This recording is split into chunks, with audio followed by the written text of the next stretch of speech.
So fast forward to Batch. So we're 10 years later in our current influencer strategy.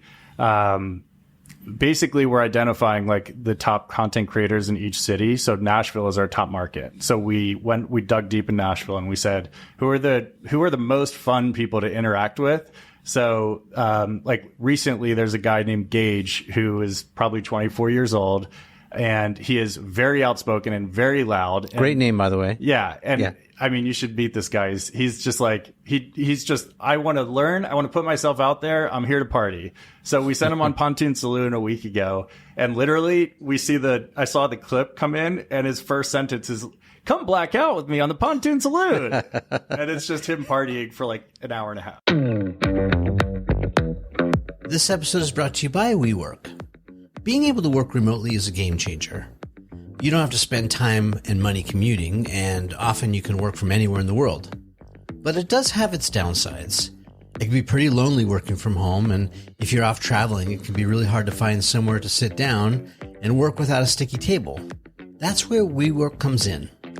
WeWork is co-working space with offices all around the world, with fast Wi-Fi, free tea and coffee, and loads of desk space and meeting rooms. So you always have somewhere to get your work done, whether that's alone or with friends and coworkers. And with WeWork On Demand, you can book a co-working space by the day and meeting rooms by the hour at locations all around the world. Thanks to our friends at WeWork, you can now get a great deal off your next co-working space booking.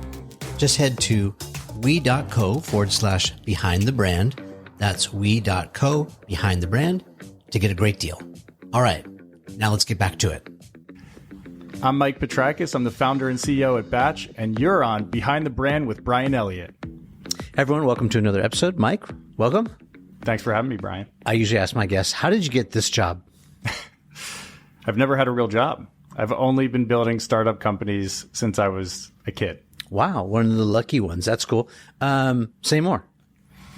Look, I graduated college, studied entrepreneurship at school, and I was the first hire at a clothing brand. We bought the trademark to a company called Boast from the 70s and relaunched it. And that was my first gig out of college. It was a tennis brand. It was an amazing, iconic, like we had a Japanese maple leaf as the logo that looked like a pot leaf. So it was very ironic. We sold it to country clubs. We sold it to urban streetwear brands. It was this amazing dynamic. So that was my first thing. From there, I started an activewear brand after that called Wolico, based in New York City. It was a men's activewear brand. I got involved in it and turned around a gym. It was actually my local neighborhood gym. And then from there, I said, wow, I've been building these bootstrap companies for the past like 5 or 6 years. I want to toss my hat in the ring to build a venture-backed company. And that's what led me to build Batch. Okay, let's take it back in the chronology a little bit. So you're from Philly. Yeah. Originally born and raised? Born and raised. Okay. And you're still there? Yep. I moved back. I was in New York for pretty much like 8 or 9 years post-college, and then I moved back 2 years ago. Okay. And what year did you start that tennis brand? 2013. Okay. Yeah. And what was the tipping point, the impetus? Like, what was your motivation to say, go, now is go time? Look, I just wanted to learn as much as possible. I was 22 years old. So I just wanted the experience to build something from the ground up. Yeah, but how did you even get that opportunity? Did you just The real story? Yeah. Okay. So I was representing artists in college that were like hip hop artists in downtown Richmond. And I was making music videos with them, and one of which went viral. And this is heyday YouTube 2011, 2012. And Bose caught the attention of this video, like when I submitted my resume to work there. And they're like, we need somebody like you that's willing to just like put out cool stuff and put themselves out there. Okay. I didn't know you were you held the camera. Did you shoot and edit and all that? We brought in other people that were helping, that were students at the time, to do the shooting. And yeah. So you're kind of like the director. Yeah. And I was also lining up the gigs. So I was hosting the parties, bringing in undergrads to come downtown and go to these events where they were performing. Producer, director, creative director. This is hilarious that we're talking about this because this is a long time ago. Yeah. And my friends would laugh at this, but this is what started it all. Yes. Well, why would they laugh? I'm just curious because is it like you're a little bit ashamed of it, like a little bit embarrassed of your past, or is it like something no one would expect from you because you're so I went to University of Richmond. It's a fairly conservative, like preppy country club kids school. Okay. This was like stage one in terms of being irreverent. Like I was like, I'm going to work with hip hop artists. We're going to go downtown. We're going to do it. Like, I don't care what other people think. I got you. Other side of the tracks kind of stuff. Yes. Okay. Now I see. Yes. That theme has followed me my entire career. Interesting. Yeah. Because I think, you know, as we start to extract lessons here, like, you know, talking to younger people, I think a lot of people get stuck in like being a one-trick pony. Like they think that's all they can be.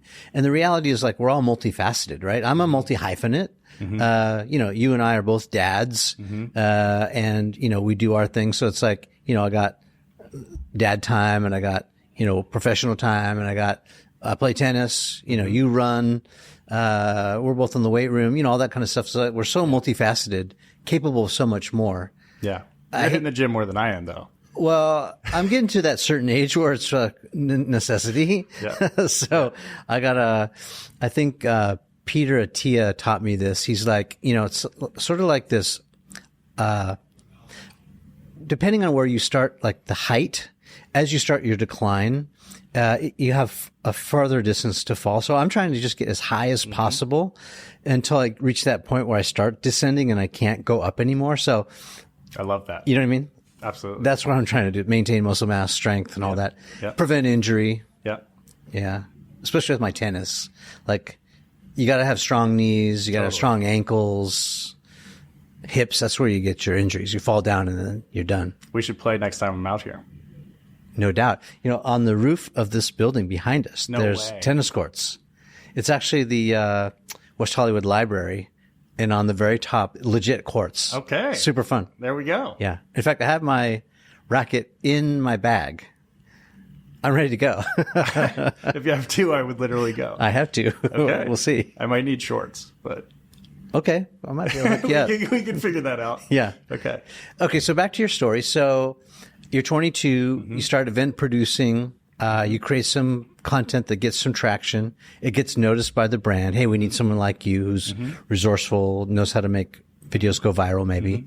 And then what happened? It was actually a dream job. So my first summer, I actually went on I lined up a college party tour. I sold the founders of the company on this idea that like we need to be young and cool and out there with colleges. Yeah. And I literally lined up a tour and went through like 25 different universities from Florida to Maine over the course of like 3 months, just like hosting parties, putting together like tennis, like tournaments, like whatever I could do to just get the brand out there. Yeah. I was sleeping on so many bizarre couches and like just, you know, it was a delirious time in my life where I couldn't like, where just like, I was like, okay, like I slept for 4 hours. I'm on to the next school, but it was an unbelievable experience. And I think well worth it for the brand. Another important lesson here is you're playing to your strengths. So you're 22, you have no experience, you have nothing to lose. Exactly. And you're telling them they need to be more youthful, more energy, you know, they need you to do the thing because maybe they had, you know, they were a decade or so beyond that. And the budget, by the way, was $3,000 for a 20-something campus tour. So I was just like, just let me go. Bare bones. I will make this happen. Beyond bare bones. Okay. And you did get traction. So where did it take you? So we were tracking Shopify discount codes at the time. So like we were giving unique college ambassadors a discount code to give out to their friends to buy cool Bose stuff. And that's how we tracked. And at one point it turned into like 20% of our revenue at the time. Amazing. And what did you learn from working with influencers? I mean, you're now doing much different work, but I would assume there's some key learnings from that. Yeah. I think you have to build relationships with influencers or content creators or anybody that is a representative of your brand. You can't just like expect them to just champion it by like saying, I tried it, you should buy it. Right. That's what I got sick of. That's what I'm sick of seeing right now. Like when CPG brands are just like, I tried it, buy this coconut milk. You know, I think I'm more into let's find representatives of our brand that fit whatever vibe we want to convey. And let's focus on that first and putting them on our experiences at Batch. Yeah. How do you vet those people? Or first, how do you find them? And then how do you vet them? We're just digging TikTok and Instagram. Okay. Like the old fashioned way.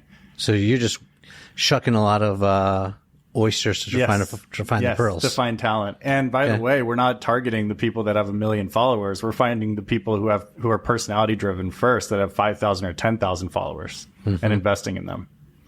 Nice. I mean, I think I understand why, like, micro influencers are a big deal. They're a huge value, but why are you doing that? What's the strategy?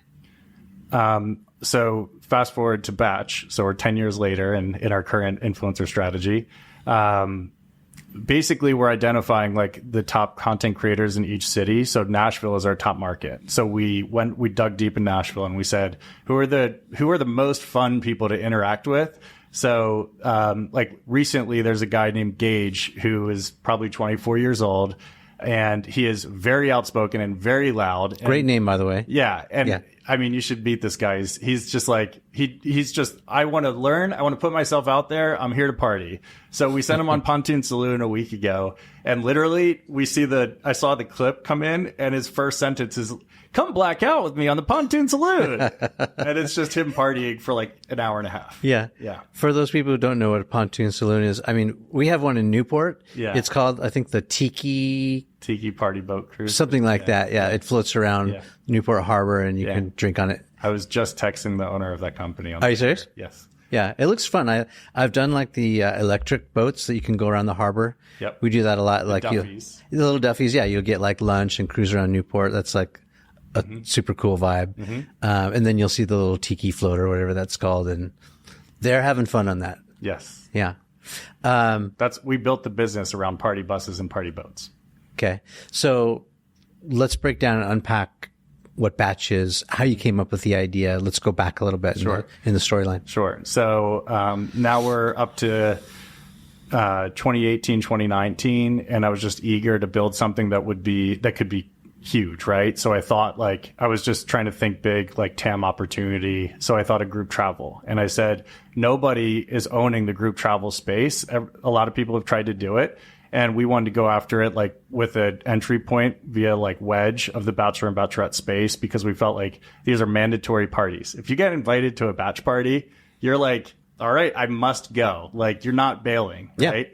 And it's a big deal. And if you're the maid of honor or, the best man, you want to make sure that it goes off perfectly, right? Yeah, we were talking off camera. My sister literally, maid of honor. It was a destination kind of getaway, and they were in Hawaii. Yeah. And there's you have to be there.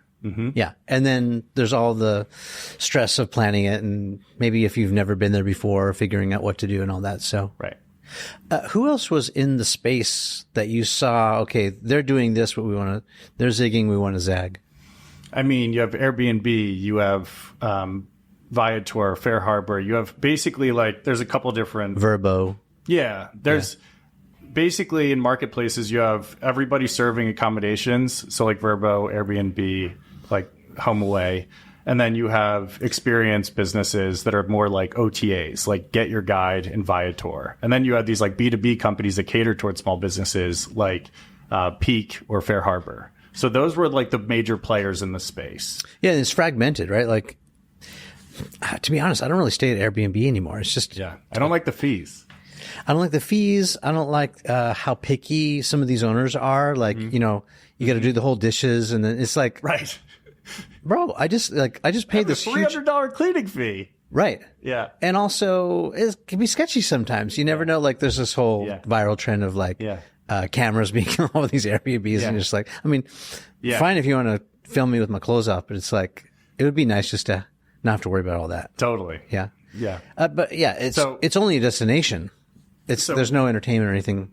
So basically, we looked at where is the biggest opportunity that no like major technology is yet addressing, and we said the experiences, like the party experiences space. Like, I didn't want anything to do with flights or accommodations. I wanted to start with experiences first as a marketplace business, and then I wanted to solve for group travel by creating an app that could plan a party from start to finish. Invite your friends, chat with them, figure out what you want to do, put together an itinerary, and split up expenses. So like combining those two things was like the ultimate vision of like, this is a party planner in your pocket. Speaking about Airbnb, I'll give them some love. One of the best UX UI experiences on the planet.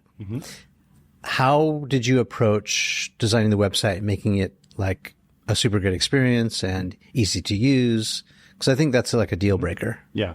Yeah. I mean, providing a good experience will make or break you, right? So I think that we started as a planning app in 2020. We launched this app. We got 100,000 users in our first 3 months, right? So we were like, this is amazing. Like, okay, wait, this is serious traction. Yeah, that's good. But like, how did you do that right in the pandemic when everything was shutting down? January to March. Okay. And I built a wait list leading into it of 50,000 people. And we were letting those people in throughout the fall of 2019 into 2020. And they were inviting their friends to the app. Okay, hold on, wait, pause. So how did you do that? So how did you build this wait list? So at the time, actually, I will shout out, there were a couple of friends that were very helpful, one of which was on this podcast, Tyler Dank from Beehive. Oh, yeah. He helped build our original wait list, and so did a couple of friends of mine that worked at Facebook. So at the time, CPCs and CPMs were much cheaper than they are now. Mm-hmm. So we said, if we deploy like a relatively minor advertising budget to build up this base of users, it will be well worth it in about 6 months from now. So while we were building the MVP of the product, we were building up this wait list to let people in, because at the very least, we were going to learn a ton, from their first interactions with the app, because we were doing nothing but studying their interactions. Yeah. So were you collecting emails like a newsletter form, like what Tyler's good at, or were you having them go to like a microsite and like drop the name on the waiting list, or how did that work? We created a landing page where we were just like, hey, we have this app coming that is going to solve all of your problems when it comes to like planning a bachelor or bachelorette party. Yeah. Sign up here and you'll have first early access to this thing. So no major discounts, no major offerings, just like that was clear validation that people wanted to solve this problem. Yep. And were willing to try something new. You were pre-selling. And so how did you drive traffic there? We were running ads. Okay. We were running referral campaigns. And we were building up a social audience. So the other thing that I did was I bought the blog rights to the batch at the time, BACH. And it was IP that was a bachelorette planning blog that had like an email list of 10,000 people and decent site traffic. So that, smart. I recommend getting a base and then building off of that base as opposed to trying to start from zero. Okay. And taking it back maybe one step further, where'd you get the money to do all this? Yeah. I mean, basically there's two things. Like we put in our own cash, right? And then how much? Over the course of Batch's existence, I put in. Well, let's go that first phase. At the time, 10 grand. Yeah. Okay. So you spent 10 grand and you used that to buy Facebook and Instagram ads. Yeah. To drive traffic. And then that yielded you, how many did you say, pre-sale? We got to 50,000 on the wait list. I mean, pretty good return on your investment. Yeah. $10,000, 50,000 I think we names. spent in total $25,000, and we had rounded up capital. We were literally pitching any angel investor that would give us money at the time. So the moment that we concepted Batch, we started raising money. So is my math right? Like $2 a head, basically. You spent $2 to acquire a potential customer, essentially. Yeah, I mean, we spent 20. Yes, yeah, that's right. Right, $25,000, 50,000 people, 50,000 people. Because a lot of people are doing these ROAS, calculations, or the CAC, like a $2 CPL. That's what it was. Yeah, yes, cost per acquisition. It was very cheap at the time. Ridiculous. Mm-hmm. I mean, money well spent, because you kind of had an idea what the sticker price or the ticket price was for what you were offering, and what was that going to be eventually, you think? It's a free app to use. Right. But how are you going to capitalize on that $2 a head spend? Honestly, we didn't have a plan at the time. Okay. This is the heyday of startups that were building traction first and then figuring out how to monetize later. Okay. So we literally went in to say, let's get traction and figure out how to monetize this thing. And 2020, COVID did us a favor, because we took a hard look at ourselves and we said, great, that's cool. You have 100,000 people for a travel tech app. How are you going to monetize this thing? Right. And that's when I was looking at flights versus hotels and accommodations versus experiences. Right. Mm-hmm. I knew there were multiple options that we'd have. Okay. But I kind of just built the wait list to buy ourselves time. Yeah. and sold the dream of, well, I bet we can get 100,000 users on this app. And we did. Gutsy. Yeah. Why did you do that? I mean, it seems like, you could have put that 25K into the stock market and got an 8 or 10% yield. You could have, Mike, it's kind of gutsy. Like, like no plan. One of the most interesting points I learned in venture was like growth wins all conversations. At the time, user growth was good enough to justify on a pre-seed investment. Okay. Like this is traction. This is interesting. Proof of concept. Yes. Yeah. Like there's no product market fit to justify at the time. But, Right. but I think like now it's revenue wins all conversations. But back then I think there was an argument to make about serious growth if you could demonstrate it. So you had this idea that you were going to parlay this and try and get venture help. Mm-hmm. That was the plan from the start. Mm-hmm. Okay. So you were just solely focused on like proof of concept and optics, social proof. Hey, we got 100,000 users signed up, and then you'll figure out what to do. Yes. And is that what happened? And I had some partners at the time that were essentially just cowboys of like my former partner helped build Blade. So he had like good experience with mobile apps and like, especially when it came to like building the original marketplace. So we were all feeling gutsy about building this thing. And then after the pandemic, how are you feeling? So we spent a year in the darkness trying to figure out, okay, how are we going to monetize this thing? Like we know that there's traction, right? And we parsed the data and we saw in the itinerary events when people would add itineraries, like, going to Denver and doing like a party bus and a brewery and a dinner, we were like, oh my God, like people are telling us what we should be monetizing here, right? Mm-hmm. So we started calling up all of the vendors on the itinerary events list, and believe it or not, 100,000 users gave us like more than 50,000 itinerary events to pull from. So we were actually pretty busy during COVID because we were just calling up different vendors for a year, right? Okay. And that's really how we got started with the marketplace.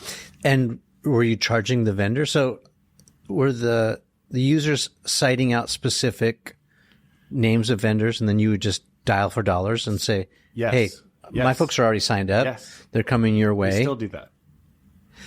So break that down, because that's genius. I was wondering, there's a year between this time that you've got some traction and you're maybe earning money, but I'm thinking, how are you keeping the lights on? How are you buying Cheerios? Like, how are you making this work? Yeah. It sounds like that was an answer. Yes. Like we were literally, users would record full itinerary events with all the details about where they were going. Yep. And we would say, oh my, like a funny example is White Limousine is a bar, rooftop bar in the Graduate Hotel in Nashville that at the time had over 1,000 parties a month logging this itinerary event. We still cannot get them onto our app.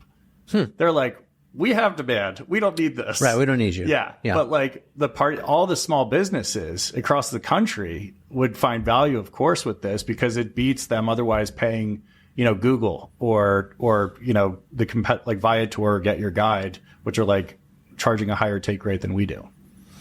So that small businesses was our answer into building up this marketplace. Mm-hmm. And how profitable was it? Like, how did you charge them? What was the model? Yeah. 20%. From the vendor for every transaction that came through our app. So nothing to the user. We were only making money when the vendors made money. And that's how we launched. And how were you tracking it? So we had to build all kinds of technology to address this. Yeah. It's funny because we actually launched with Shopify in the OG, like back in the day. Okay. But while we were selling up new businesses in 2020, we were also building an admin platform where basically we could onboard vendors into that would record, that was actually connected with Stripe to like facilitate and record payments. So if we got a booking, then we would do it the old fashioned way back then where like somebody booked a party bus, we would get $700 and then we'd say, hey, party bus, can you confirm this booking for us? Okay, great. Pass them 80%, we keep 20%. That's how it worked. And it was a mess. Yeah. I'll bet. Yeah. Yeah. I mean, for a year. Yeah. So how did you figure it out? Because I'm just thinking now, I mean, it's something we still wrestle with right now, which is like on this podcast, we'll say, this episode brought to you by Marriott, Bonvoy, our friends at, and then we have a special code that's trackable, but then, the reach and the frequency that people are hearing, like they may hear it here and forget. There's just human error to put in the right code, or they might be like, oh, I forgot. And then like they come back at a different angle and like, so it's really hard to track all that stuff sometimes, right? So how did you figure that out? So that's where we're going to fast forward a little bit more, because that's where venture capital enters the equation. So the number one reason to secure venture capital for this business is to build integrations to facilitate date time availability for all these businesses and then facilitate their payouts. Okay. That is the reason. And that started in 2021 in a more sophisticated way. And now our platform is like 80% integrated. Okay. But this took years to get right. Yeah. Yes. And how much money did you invest to get it right? What are we talking about? We have raised our seed and our Series A. This is over the course of 3 years. I'd say 40% of the deployed capital has gone into building integrations of sorts or bettering our back-end product in some manner. And can you walk us through kind of what the rounds were like? Are we talking about 5 figures, 6 figures, 7, 8, 9? Yeah. So 2021 happened. People get vaccinated, right? So we had 3 marketplace cities. We had Nashville, Miami, and I think Austin at the time. And we were demonstrating a decent amount of growth. And we had saw high conversion, meaning when parties go to those cities, they ended up booking with us a good amount. Like Nashville saw a 10% booking conversion rate off the jump. For all parties that were going to that city. Now Nashville's up to 24%. It's incredible. Nashville is what we built this business on the back of. It's incredible. Yeah. But anyway, we had 3 cities, demonstrated a lot of traction and early revenue, enough to prove product market fit in these cities. And then Corazon Capital came in the fall of September, in the fall, actually the day before I got married, signed the term sheet, with Corazon Capital in 2021. Yeah. Okay. And then that was the venture train. Yeah. And give us an idea of, context. What kind of size was that? Out of the gate? It was a 3.5 week. Well, we had been raising money leading into that. So, but all in all, it was almost like a $4 million round, plus money that we raised prior to that. But reasonable. Yeah. Doable. Yeah. Not to mention, we had scratched together a lot of money prior to that. So by the time we announced this over the course of 3 years, we had raised $8 million, basically. Okay. Yeah. So roughly two million plus is going into your web dev. Yep. Yep. Still conservative. Who knows what Airbnb has spent on that development? It's, or another one. I love the Warby Parker experience, UX, UI. It's a kind of a classic case study of how easy it is to navigate. And do you have any favorite sites that you like that are easy to get around? Airbnb is world-class. Yeah. They have built a world-class platform. I've been calling Uber several times throughout the past 24 hours, and I think it's pretty cool what they have done, especially inserting all their ancillary revenue schemes on the app. Yeah. I honestly, another big inspo for me early on was Hotel Tonight. Yeah. Which is an Airbnb product. It's very straightforward. Now it is. Yeah. But it was very easy to use, and that was something that really stuck with me since the beginning. Mm-hmm. Yeah. The term, it just works is kind of important. Totally. And they were, by the way, scraping to, they were, cold calling supplies, signing up hotels all day. That's how that business grew. And we were fortunate enough to speak with them when we were fairly early on at Batch. And one thing that stuck with me is we were incredibly data driven. And by the time we got to our Series A was where they were looking at their insights on their Series C or D. So it meant a lot to me to hear that from the guys at Hotel Tonight when we were building Batch early on. Because they built a phenomenal business. Yeah. I'm just curious, like, do you have other peers in your industry who you like trade notes with? Like, do you have this little peer group or like this therapy group where you can go like, here's what's working for us and not working. How'd you guys solve it? So I've joined CEO groups over the years. One of the things that was really important when we were raising the early angel money was to join any sort of accelerator incubator. I always say that for founders. I was a part of StartX, which is non-dilutive, and it's Stanford's accelerator program. Even though I did not go to Stanford, I still got in. Where'd you go to school? Richmond in Virginia. Okay. Yeah. Sorry, you said So that. you know, Was that undergrad or you went to graduate school there? no, I just did undergrad at Richmond. Okay. I got nothing else. Yeah, no, same here. Yeah, which I think is an important thing when I'm talking about like, building your own thing. Like, I'm a normal guy. I just work hard. I'm willing to just slog it out. And I think, so anyway, I think, and I think as evidenced by when we were building Batch throughout this 2020 to now, I had 2 co-founders that didn't make it to our seed round. My COO had cancer, who is my business partner and has largely built the business to what it is. For 2 years, she was battling cancer. And then we had a year and a half of COVID, know?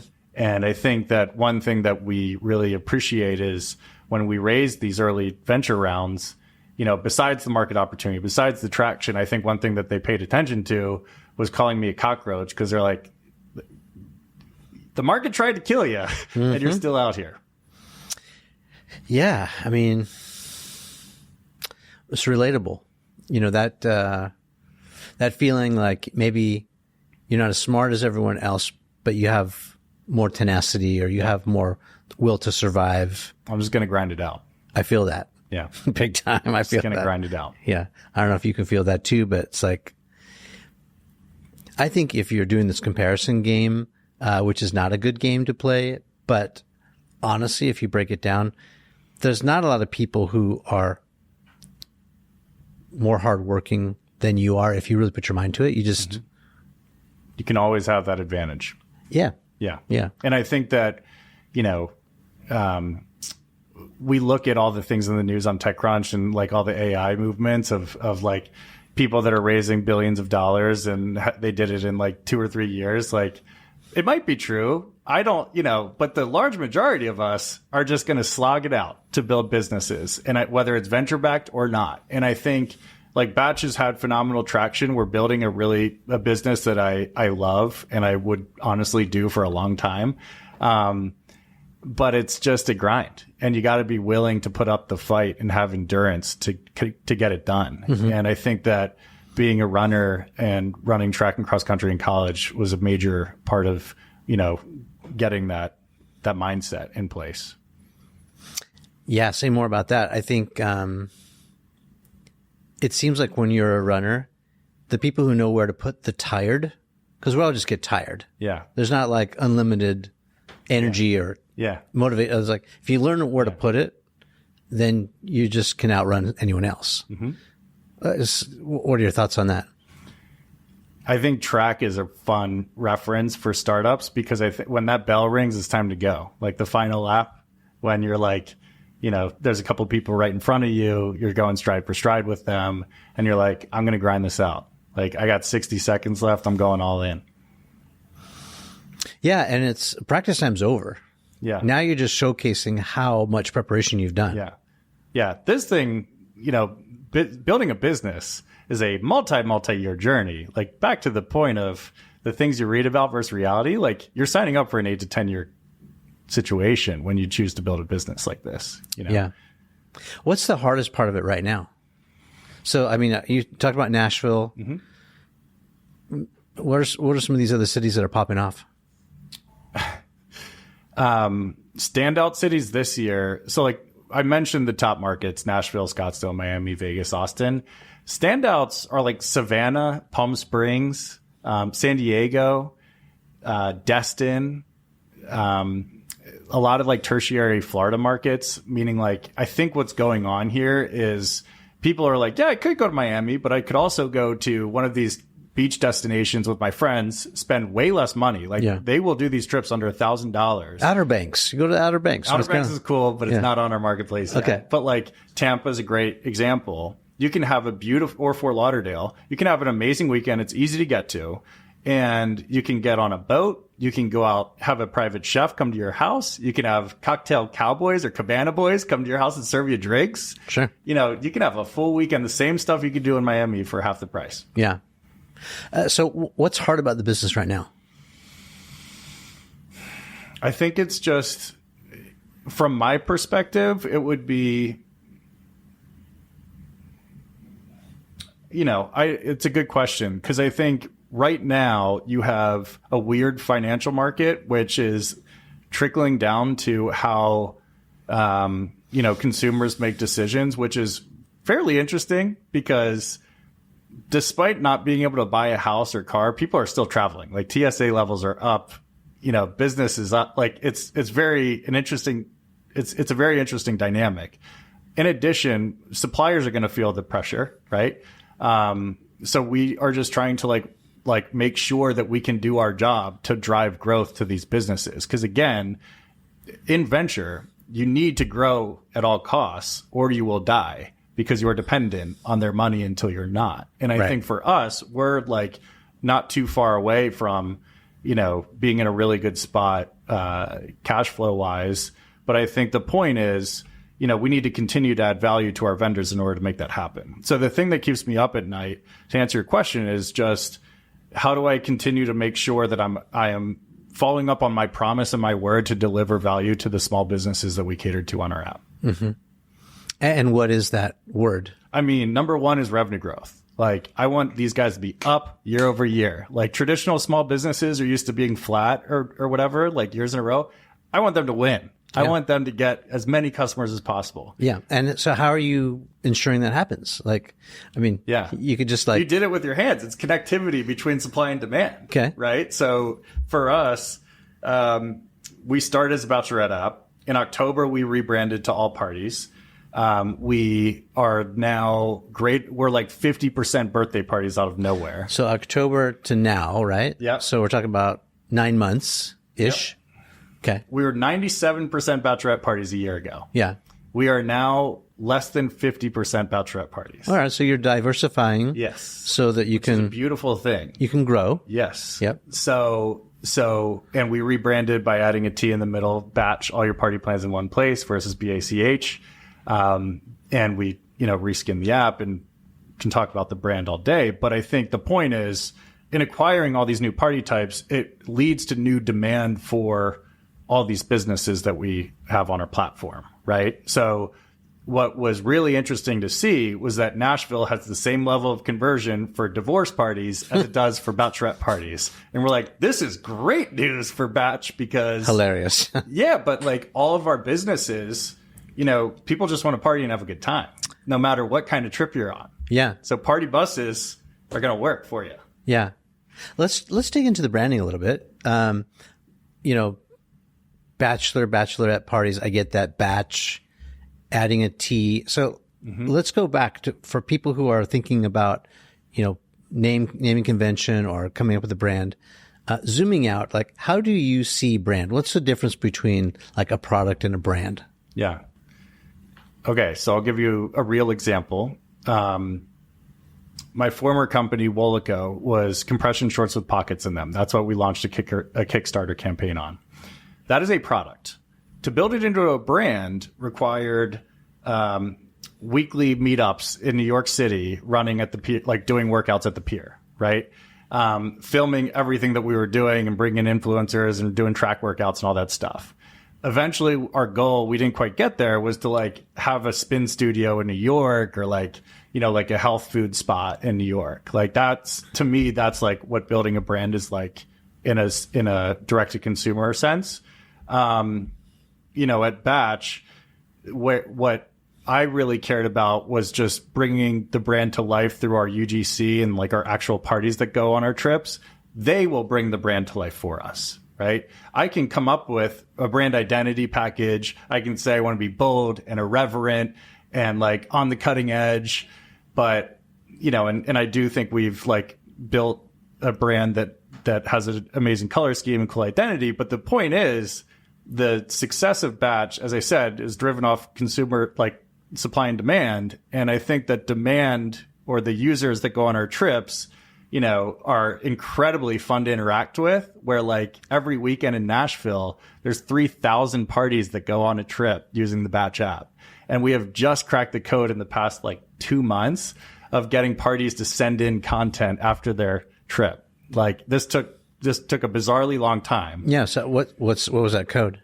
So just offering to cover their experience in retrospect. So being like, hey, like it's Friday afternoon. Have an amazing, like we text every single party that's going on a trip. Okay. And we say, it's Friday afternoon. I hope you have an amazing weekend on Batch. We'd love to hear how it goes. And if you send in content, you'll have a chance of us like refunding your experience. Oh, wow. Okay. Yeah. So they're like, okay, why wouldn't I do that? Like a lottery draw? Exactly. Okay. Yeah. So we're doing that every single week. There's thousands of parties that are going on, and we have scaled this program from 5 pieces of content to like 300, a weekend. Smart. Yeah. So my brain thinks, how does that lottery system work? Is it like some, marketing manager behind the scenes just spinning a wheel and then it lands on red number 10 and then they get picked? Or is it more algorithmic computer? No. Yeah. No. It's just random? Yes. Okay. Yeah. Drawing a name out of a hat? Yeah. Basically, it's like... But you're still rewarding them. I mean, someone gets the win. It's like if somebody put real effort into getting high-quality content for us, I think they should be refunded for their experience, because that's the same as us paying a content creator, because we can use that for our lifecycle content, our product listing pages, our social media pages, our paid ad performance campaigns. That is our brand. That content drives us forward. Yeah. Are you doing any other kind of organic content, or just UGC right now? Yeah. The 2 things that I care about when it comes to like organic acquisition are content creators that we find that fit our brand personalities in all of our top cities, and then getting content every single week from our parties directly. Mm-hmm. And I'm not really paying attention to anything else, because I believe this is like where I am like putting my foot down. We are sometimes looked at as an OTA, which means like online travel agent, similar to Get Your Guide or Viator. Mm-hmm. Those guys compete to be number 1 on Google and win the SEO game and write blog posts with keywords and stuff like that. I don't care about that. Right. I think the future of how people search for content is going to be on TikTok and Instagram. Yeah, the future is now. Right. I mean, it's already happening. Right. So I am doubling down on those channels. Yeah. Yeah, it's smart. I mean, TikTok it's the new search engine. Yeah. It's the new short form YouTube. I think that's why YouTube created YouTube Shorts. Yeah. Because TikTok's been eating their lunch. Still is. Yes. It's a different ecosystem.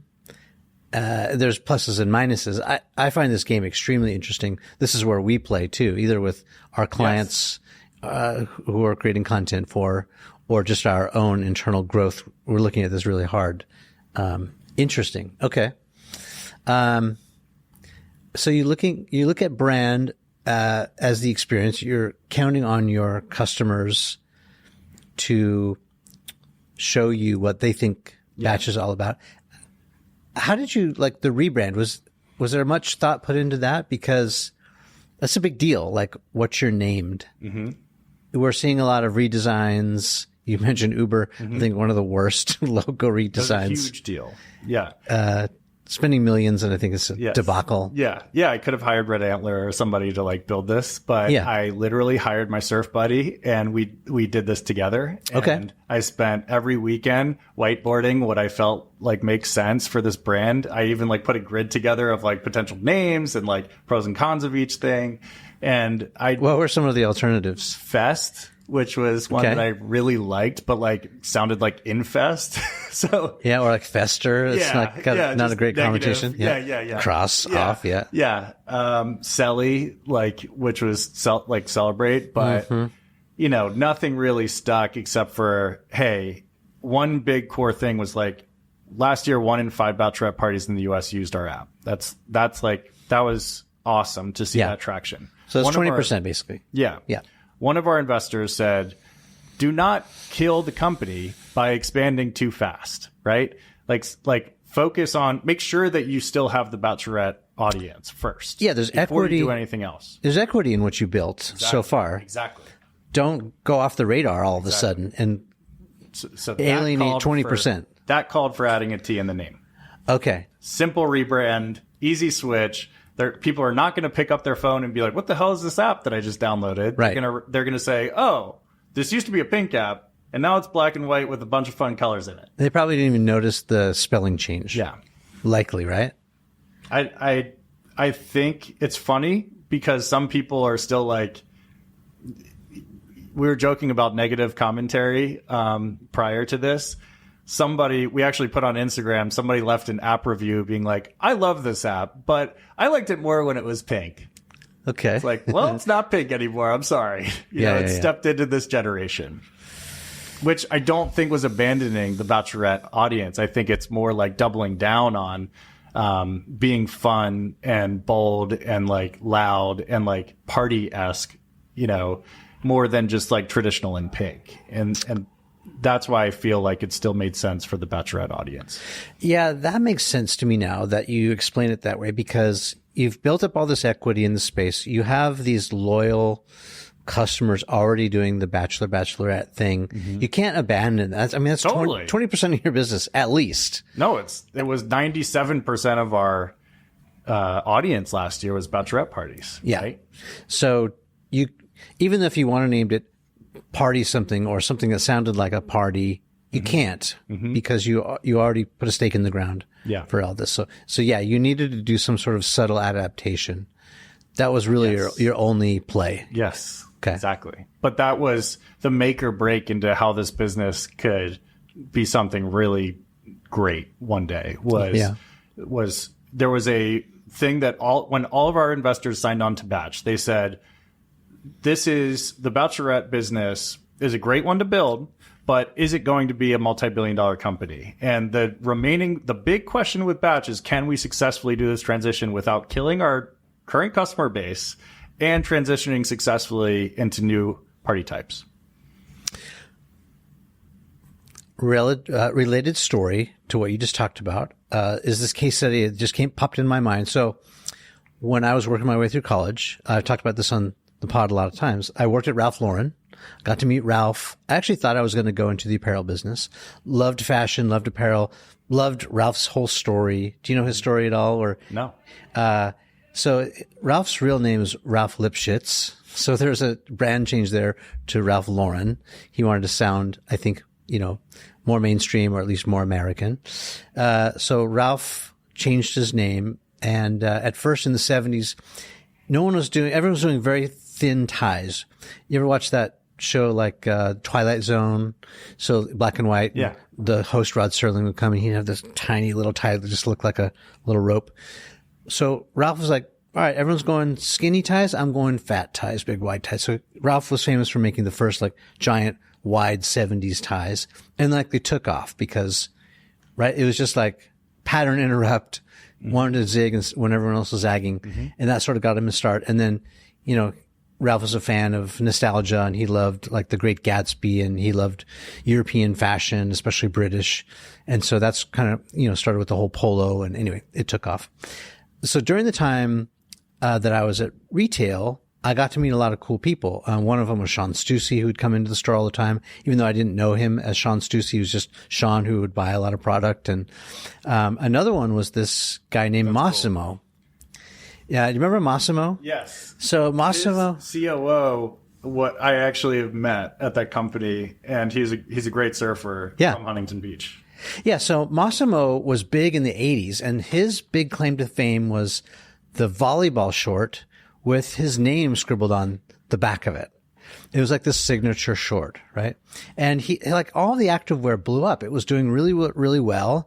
And he was just doing tremendous business with like shorts, t-shirts, hoodies, whatever. It's like all kind of casual wear. And then Moss started calling himself Moss, and he became like this designer. And I remember he did this deal with Target, and he started to try and go down the Ralph Lauren pathway of like creating suits and like really formal wear. And I thought, oh, how's this going to go? And so it's kind of like relatable to what you're talking about right now, which is, can you go from diversifying from, where you're at, like with maybe bachelor and bachelorette parties into these other areas? What you've done in like the party zone, it's an easy path. It's an easy transition. What Moss tried to do was like go upstream when he was already down. Right. I think Ralph had success because he was already upstream with like ties, neckwear, formal wear, suits. And then he went downstream with like puffy jackets in the 90s. And he had his whole like, so I'm trying to extract a lesson here for like people who are trying to diversify for the right reasons. It sounds like you wanted to have more than just like one SKU. You needed to really diversify the portfolio. Otherwise, you would just be a one-trick pony. Yes. And that's how you build this brand. Yes. Right? You become distinct for something. And you make it so that it's scalable, so that you've actually got a business that people want to invest in, or maybe you have an exit one day. Yeah. What are your thoughts on that? Exit versus scale? I mean, are you building to exit, or are you building? What's this all about? Yeah, like what's the end game? I'll be careful. I typically would be careful with what I would say, but I think the number one thing that Sarah, my partner, and I talk about is as long as we are having a good time, let's build. And I think that if this becomes, I think we have a very clear path to the next fundraise. I think that from there, we're talking, I have confidence we have a path to that, like hundreds of millions in terms of market value. And I think that we will have a very real conversation at that time of like, are we having a good time? Or should we double down? And I think that one thing that has been very interesting to me is, are we having fun? That's like number one. And number two is project fulfillment. Rebrand was a very exciting project for me in terms of like, I had this dream and that was part of fulfilling it in terms of like catering, building something that was beyond just bachelorette parties into all parties. Yeah. Right. That's a big deal. Yeah. So I feel like we are doing that, which is amazing. And now I'm kind of like, can we go global with this thing? And can we be at 100 cities, and can we have 10,000 experiences and 10 million people, versus 3 million and 3,000 experiences. And so I think that we have a lot of open ground to run in right now, with the expansion on the consumer side. And I think there's a lot of businesses that are paying attention and applying into work with Batch because they're like, cool, like I want to be in front of birthday parties that are going to my city. I want the divorce parties. They're going to spend even more with us potentially. So I think, well, and these are the companies, these are the people that it's like that 80-20 rule, but it's probably more like 99-1 in this case. Like, 1% of the companies in the United States are probably responsible for like 99% of the revenue. Yeah. But the rest of these small businesses out there, the people that are supporting your parties, the restaurants, the small business owners, the, companies that rent out the boats or whatever. Yeah. Like these 99%, like they're holding the economy up, with their bare hands. Yeah.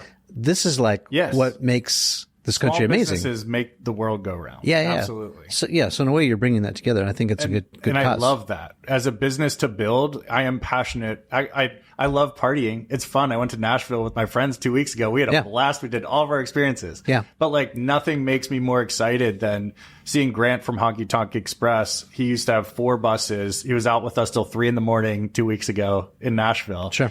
He has 20 buses now. Amazing. He has 20 buses. And I think that nothing makes me more excited than seeing these businesses grow. So we talked about brand. We talked about your logo, your redesign. So your logo is not your brand, and your product is not your brand. It's not the product features. It's not your marketing. It's not the UGC. So how would you describe the Batch brand now? I would say it's an interesting question. I'd say people first, and it's just a brand that you interact with to have fun with your friends. That's all. We just want to make it really easy to make it so that you can go on a trip with your friends and have a great time and not worry about a damn thing. Yeah. That's how I would describe it. Yeah. So I like that. Just for the sake of like conversation, I'm going to push back a little bit. Yeah. So I'm your competitor. Yeah. And I hear that, and I have the same philosophy. How do you compete with that? Because one of the great sort of case studies or one of the great lessons that came out of doing this pod for me is when I talked to Seth Godin about this, and he said, Brian, imagine if, Nike made a hotel.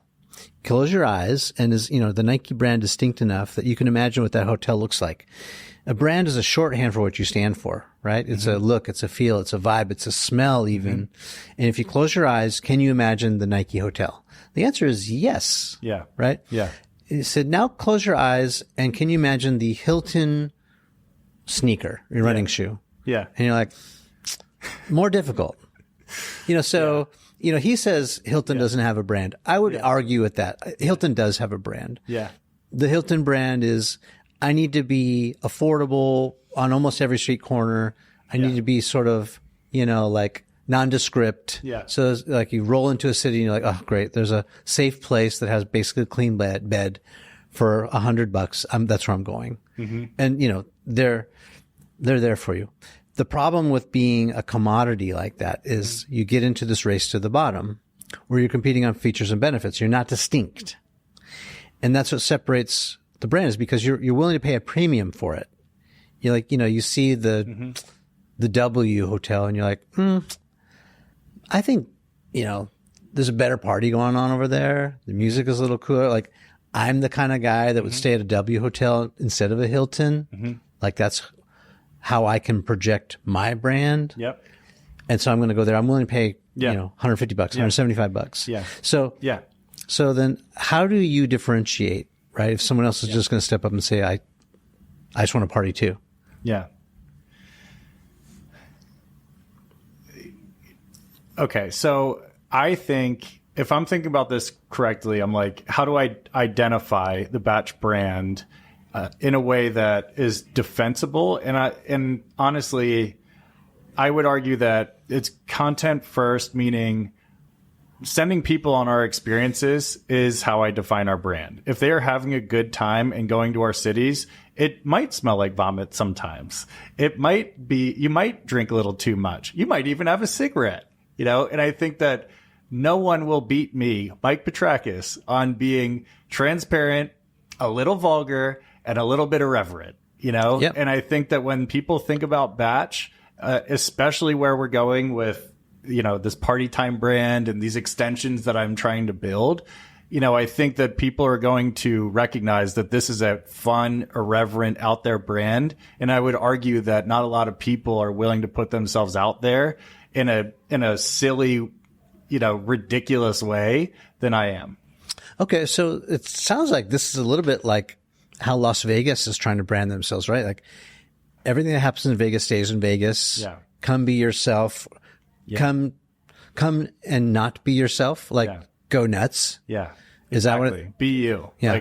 Like when we were in Nashville, we were literally just like imagining that we were basically on a costume party all weekend. I wore a cowboy hat. I had a Marlboro Red in my mouth. Like, I don't smoke cigarettes. Like, I work out 5 times a week, but like I did that weekend and we had a blast. Like, I just let go of all my stresses and wasn't worried about a damn thing, but having a good time with the people that I love. Yeah. That's like what we want to convey to our people. Yeah. Yeah. Is there anyone else trying to do that in your space? So there's a cool kids business called Partyful has built an amazing and viral party planning product. So like the new age Facebook event where you're like, instead of inviting people to Facebook event, invite them to Partyful. They're too cool for us. Yeah. I'm cool with being, silly and like my true self in Nashville or one of our party cities more than like I need to be at the trendiest spot in New York. Yeah. So it's kind of come full circle. You're sort of back on the other side of the tracks, like where you started with the, hip hop, off the beaten path tennis brand with the Japanese, you sort of always stayed in that lane. I know. Right? I know. Yeah. It feels true to myself. Not the highbrow, other side of the tracks, country club mentality. Yeah. So you're like, I think my family would say the same thing, and so would my in-laws. Yeah. So the batch brand is like for the streets. Like, just say what it is. Like, where people can come and just be themselves or let it all hang out. Exactly. I love that. Exactly. And I mean, has this ever crossed your mind that someone like a Brian Chesky or, like someone at Airbnb is paying attention and they made this acquisition to, the hotel app we just mentioned, that they could make an acquisition of batch? I mean, that would seem like a natural transition to sort of want to acquire a company like that and fold it into their services. Then they truly became full service. Yeah. It could be if they let us be ourselves. So, I think it's like, does this fit? And they are very refined. Their Experiences rebrand was, like top of the line, pay 10 grand and like have this ridiculous once in a lifetime experience. And I'm just kind of like arguing that like, you can book Hibachi Chef on your birthday for Saturday night for $50 a head, Yeah. Like, I think that we're catering towards people that are normal and just want to have a good time. Yeah. Oh, so maybe it's off brand for Airbnb. It could be, but I think if they want it, I'm happy to talk. But I think the point is, we're going to do us for as long as we can. Yeah. Maybe it'd be worth it for them to have, like the country club mentality and the fun uncle. Yeah. Like exactly. to have options there. Exactly. Like if you want to. Exactly.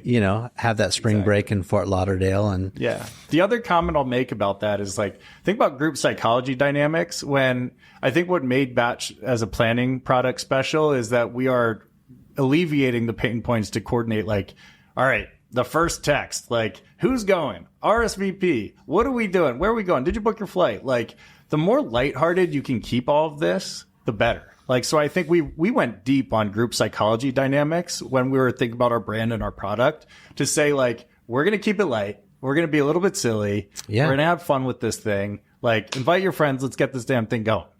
Yeah. And that's brand too, right? So the way you speak, the words that you use, the tonality, I think. Exactly. Are all these things that you kind of take it for granted when you start something, but you have to be so intentional with how you're branding it to make sure that you're on brand. Like you wouldn't want to use super flowery formal language if you're not walking that talk. Yeah. That's where it starts getting off the tracks. Yes. Yeah, branding is so important. And I think that caters back to like the team that we are building too. Like transparency has been our thing since day one. And we've had amazing retention with, our team at Batch, that of people that are just like willing to grind it out. Because we're just like having a good time, being very transparent with each other, and building a fun business that we really care about. And I think that brand identity and like transparent, fun, keep it light, like, is catered into the internal team as well. Yeah. So I know that you're this, serial entrepreneur. You built a lot of businesses. You got a lot of ideas. If you had time, and I know you don't have time, but like if you had time to dream up like a side hustle or like a new product or business, what are you thinking about? Ski mountains. What? No. Ski mountains. So I think, say more. So hear me out. So one of the fun projects I did when I was younger was like help grow this local gym in Brooklyn. And I was like, wow, this is a straightforward business to build. It's like very simple. Like if you look at a P&L on that versus Batch. And I think that. Yeah. Fill it up with members. Yeah. Sell memberships. Yeah. You're done. Yeah. And now you have like, cold tub, hot tub. Like I care about building communities based on people's lifestyle interests. So I'm doing that in a pretty cool way with Batch. But I think if I were to think about like, one day, my wife and I will move to the suburbs of Pennsylvania, and we will say, we want a cool place to hang out. And I don't like country clubs, Right. So like, yeah, not my style. Yeah. Right. If we had a cool gym that had like a lifestyle club, but like more approachable than a Soho house, that would be cool. Like I would build stuff like that. And then like when I think about a ski mountain, that's a little different. Like in Pennsylvania, they get maybe 8 inches of snow a year. Okay. And like they are trying so hard to make it work in the winter. And I'm like, stop it. Like, let's just think about the other 9 months of the year. Okay. And what can you do to make like a cool lifestyle resort, you know, that has people that like would be passionate and build a community within, you know, Spring Mountain that's a 30-minute drive from like everybody in Philadelphia. See, there you go again, leaning back into your strengths. I love it. Another, you know, you're consistent. Yeah. Okay, so what would that look like? So you're saying 9 months out of the year, it's sunny. Yeah. Have you ever been to Sundance? That's in like Utah area. I've been to Park City. Okay, so it's Sundance. It's usually known for the film festival. It's snowy. Sometimes it's, you know, up to the roof. And it's gorgeous. But in the summertime, I've been to Sundance, and they turn the whole mountain into a mountain bike resort where you can like rent bikes. Exactly. You bomb the hill with like bikes with 6 inches of travel, and you just fly. Yes. And you go up the lifts in your bicycle, you know, your mountain bike. It's the most fun you'll ever have. Yeah. And so, you know, there's a very seasonal business. So is that what you're talking about? Like, like adding more fun activities.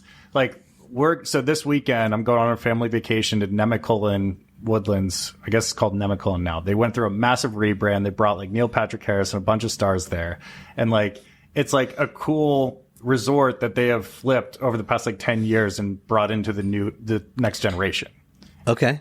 All seasons resort, tons of stuff to do. If we like it this weekend, I could see us going back every year, right? And I think that these mountains, especially the family owned, have been around for 50 plus years. There's one called Magic in Vermont that I'm thinking about. You know, we're open towards like bringing into the new generation of like branding, you know, lifestyle interests that are like, could be ice skating, it could be mountain biking, could be hiking. You know, then I think they could build something really special. Yeah. Sort of to add on to that idea is like great food. Yeah. Because I feel like a lot of these resorts, chicken fingers. Yeah, it's trash, right? Yeah. Like, why can't you have like a couple of like legit places to eat, like for foodies that people could really enjoy? And, you know, it makes me think. I've been thinking about this idea. We were talking off camera about kids, car seats. You know, we're in the middle of summer right now. How about this car seat for kids, like with air cooled seats or heat cool seats? Why can't you do that? I dig it. I have this bed called 8 Sleep. Shout out to Mateo and his crew, helping me sleep better. I love this bed because it's thermoregulated. I can control it with an app. So nice. It's got to be plugged in. And it works with, you know, you fill this little tank full of water and it sends the water hot or cold through the tubes of the mattress or the cover. Why can't you do this with a car seat? This would be amazing. Yeah, I know.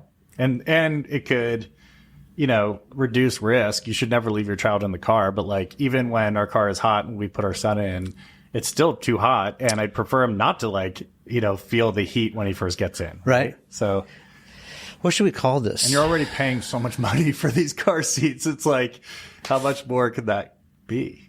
You know? Yeah, I think it's a big idea. I don't know why anyone hasn't done it. I mean, you could just, like some of these cameras that are here, they have what are called a V-mount battery. And the V-mount, you know, compared to like a small little camera battery you put in a Canon or a Sony, the V-mounts, they're good for, you know, 3 or 4 hours at a time, and they charge up really quickly, and they're like little bricks, right? I think you could probably V-mount that thing onto a car seat and then have it power up the whole unit. I mean, what would we call this, a new invention? This whole idea of, you know, you think about, does the product come first, chicken and the egg, right? Does the product come first, or does the pain point or the problem you're trying to solve come first? I think it's always the pain point. So it's like you see something that's broken, or you could do better, or you see it doesn't exist. You got to make sure that you have, you know, a TAM, a fan base for that, people who want it. And I think, you know, seems like people are always having new kids all the time. Yeah. Like there's a viable market for it. Yeah.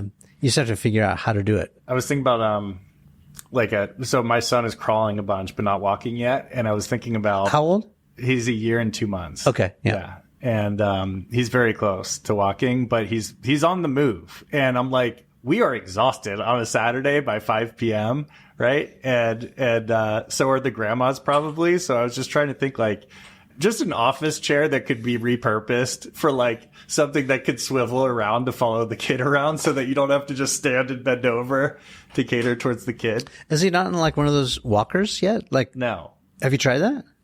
He ignores it every time. Sits and crawls. He's like, I got to be on the move. I don't care for this walker.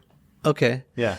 Actually, one of our kids was like that. He was like, actually kind of even up off of his knees on his elbows. Yeah. He just got around faster that way. Yeah. Kai is bear crawling right now. Yeah. Yeah. I love this. All right, let's maybe close with some parting words for founders and other people who are in the trenches right now doing their things. What advice would you give them?